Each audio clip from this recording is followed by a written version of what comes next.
A very warm welcome, everyone. Myself, Manish Prabhakar Singh, Department of English, Model College, Kharsava, affiliated to Kulhan University, Chaibasa.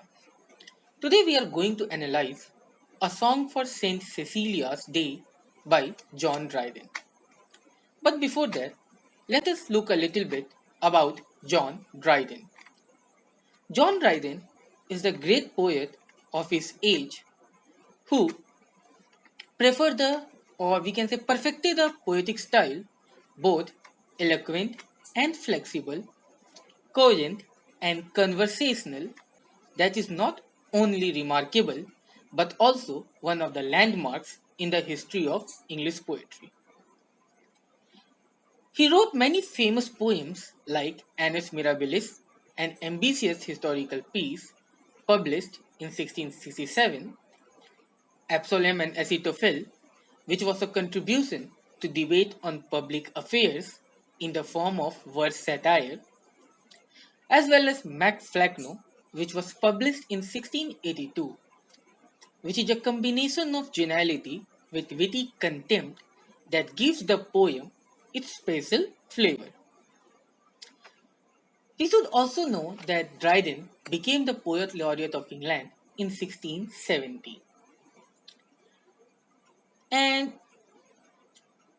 while writing such types of poems, we also find that he attempted to imitate the effect of music in language, which reached their height in his two songs for Saint Cecilia's Day, the first called A Song for Saint Cecilia's Day, and the second, Alexander's Feast or The Power of Music. Saint Cecilia is regarded as the patroness of musicians. She suffered martyrdom in about 230 AD, and 22nd of November is celebrated as Saint Cecilia's Day in her memory. Saint Cecilia had been the subject of many literary works like Alexander Pope's poem Ode on Saint Cecilia's Day. Moving forward, a song for Saint Cecilia's Day, written in 1687, was in celebration of a religious holiday commemorating Saint Cecilia. Poems in praise of music for Saint Cecilia's Day had become the fashion in 17th century, and Dryden was following a common custom.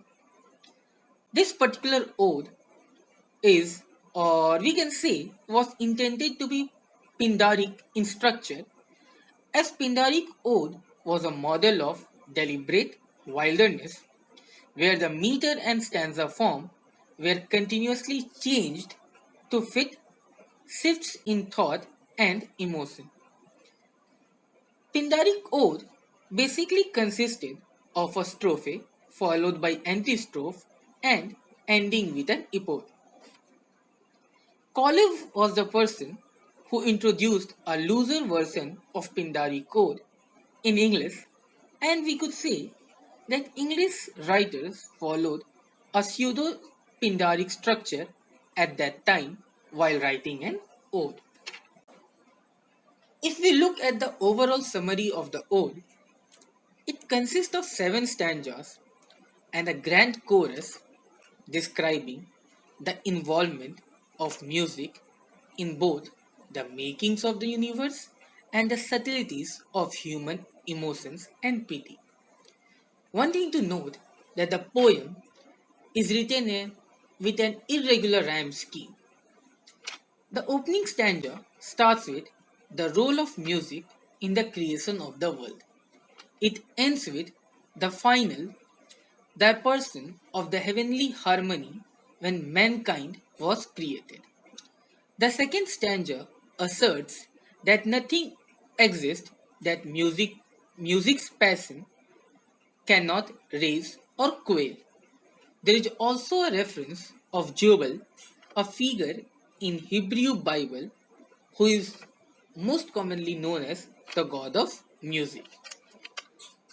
From the third stanza itself, we note the role of music in battle, and the tone shifts in the fourth stanza, expressing the sadness that accompanies the death of a love affair. The fifth stanza offers a comparison of the sound of violin to the voice of Dame in her various impetuous moods. In the sixth stanza, Dryden proclaims the importance of sacred organ, and in the penultimate stanza, he evokes he evokes Orpheus, the poet and musician of classical antiquity, who married poetry and music with his mastery of the lyre. However, Cecilia's organ playing was said to be so heavenly that an angel misunderstood earth for heaven. The poem ends with a grand chorus predicting that on the last day of earth, music will mark the time just as it marked the time of creation.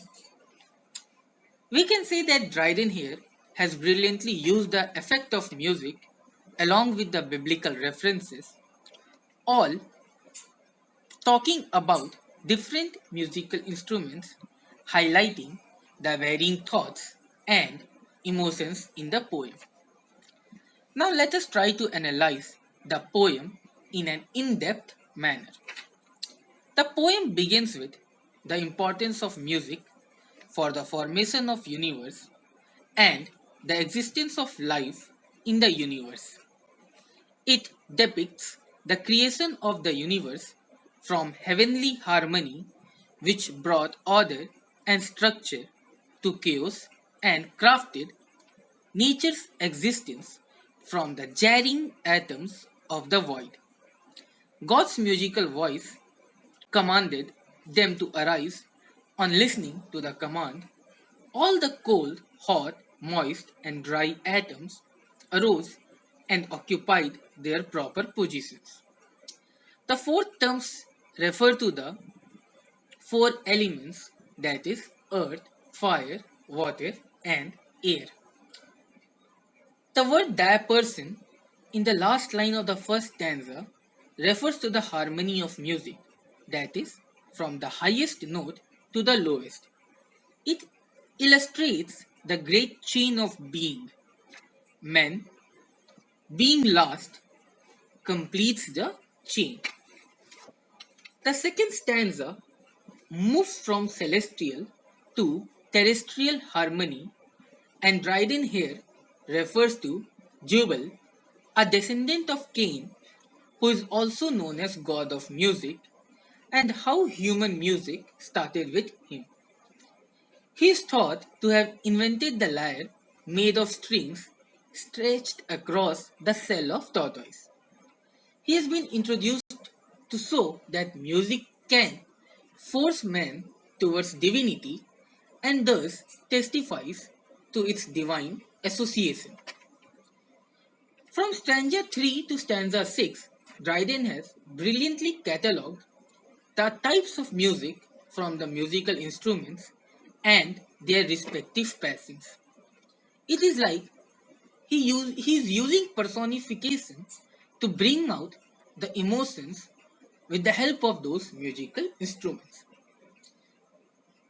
Music has always aroused passion within us. The third stanza describes the wild music of trumpet which incites the passion of anger in human hearts. He also talks about the wild beats of drum which leads to taking up arms against the enemies. The fourth stanza shows that music can even reflect the most refined feelings like those of hopeless lovers. Here he mentions about the musical instrument flute and lute.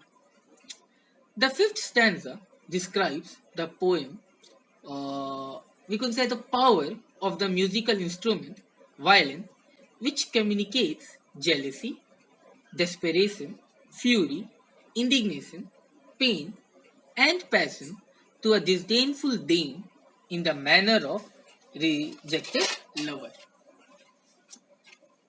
The sixth stanza compares the music of an organ to that of an angel. He has contrasted the divine qualities of an organ with those of the human voice.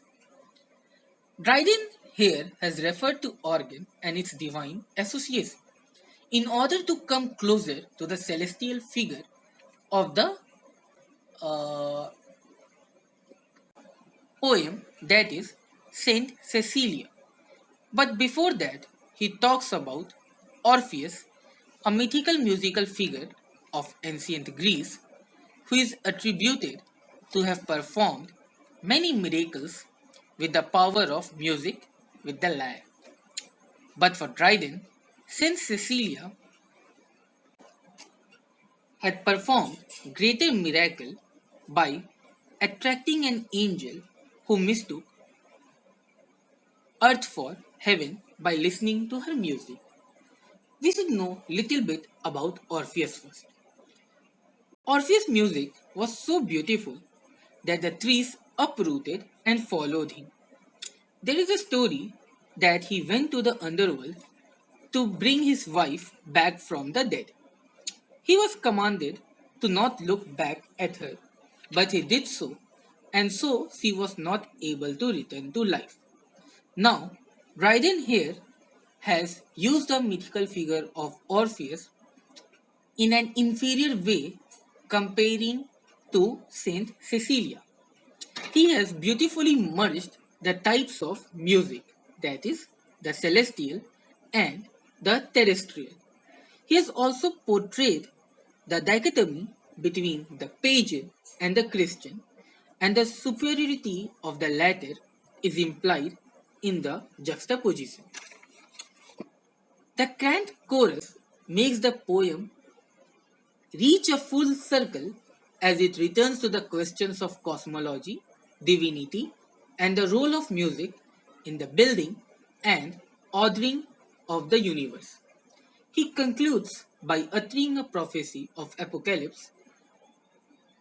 We see that the universe was created from the power generated out of the musical harmony, which Dryden mentions in the very first stanza. And so the universe will cease to exist with the end of that musical harmony. This particular theory is biblical, referring to the apocalypse prophesied by Saint John in the final chapter of the Bible. If we look at the overall poem, it's like an ode to music, celebrating art's power to affect us, but also imposing a moral framework just as it imposes a universal frame. It showcases how music and art fit into our understanding of the universe and its maintenance of order. If we look at the themes now, the most important theme is music itself. The poem is not so much about Saint Cecilia's day, but is an ode to music itself. The poem not only showcases the power of music, but also warns of certain hazards of music and the danger of art itself. Music allows us to enjoy our emotions to the fullest as well as connects the earthly to the heavenly experience. The poem gently reminds that when music is a human rather than divine tool, it can be misused. Throughout the poem, Dryden has used many biblical references as well as Greek myths. In the very first stanza, he links it with Pythagorean cosmology, Aristotelian atomic theory. Dryden here makes us think about the synthesis of competing ideas. Another important theme is cosmology. which runs throughout the poem, linking it with harmony and how it brings an order to the chaotic world. Dryden throughout the poem has talked about different musical instruments. He personifies many instruments like trumpet, drum, flute, violin, etc., which embodies emotional and artistic power. He throughout the poem has used metaphors and similes. If we look closely in stanza 1 and stanza 3, they act like military commands, whereas stanza 4 is like complaints and elegies. He has used alliteration and assonance throughout the poem to create that musical effect, and the entire poem seems like a hyperbolic statement about the power of music. To conclude, we can say that the overall poem talks about harmony by music. For Dryden, harmony is the basic thing for formation and development of the universe.